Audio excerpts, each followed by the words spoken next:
Music by Gold. ढाई के जो बना रंग लेवा ढाई के जो बना रंग लेवा सुना ये किया धड़का तजिया देवरा तो ऐसन कंडह किया सुना ये पिया धड़का तजिया देवरा तो ऐसन कंडह किया केरावा के पानिया मिला के गल लेवा तेरा साया साड़ी लहंगा हमरे कुछहु न बचल ढाई के जो बनवा रंग लेवा राजा साया साड़ी लहंगा हमरे कुछहु न बचल ढाई के जो बनवा रंग लेवा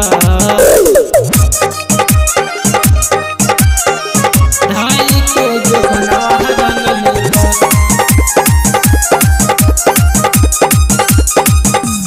हमरा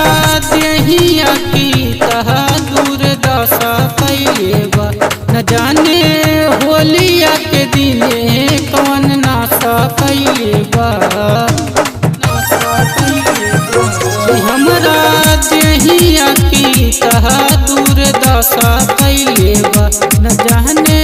होलिया के दिने कौन नाशा कैलेबा तू बड़ा बहरा लूटा तलहरा पियला के धुन में बढ़त कहरा चोलिया के कोली तछानी पे टंग लेबा राजा साया साड़ी लहंगा हमरे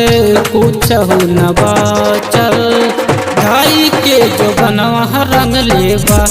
राजा साया साड़ी लहंगा हमर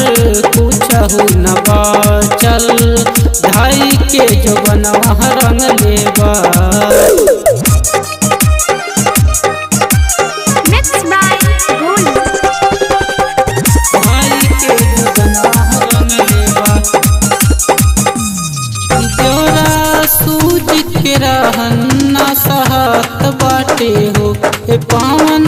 घरवा में रहले न रहत बाटे हो न रहत बाटे हो जोरा बोलुआ के रहन न सहत बाटे हो ए पावन घरवा में रहले न रहत बाटे हो बना घरे तजाई नहीं हरवा प्यारे से रंग लगाई हुआ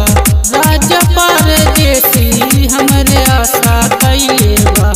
राजा साया साड़ी लहंगा हमरे कुछहु न बचल ढाई के जो बनवा रंग लेबा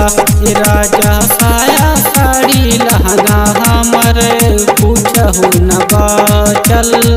ढाई के जो बनवा रंग लेबा।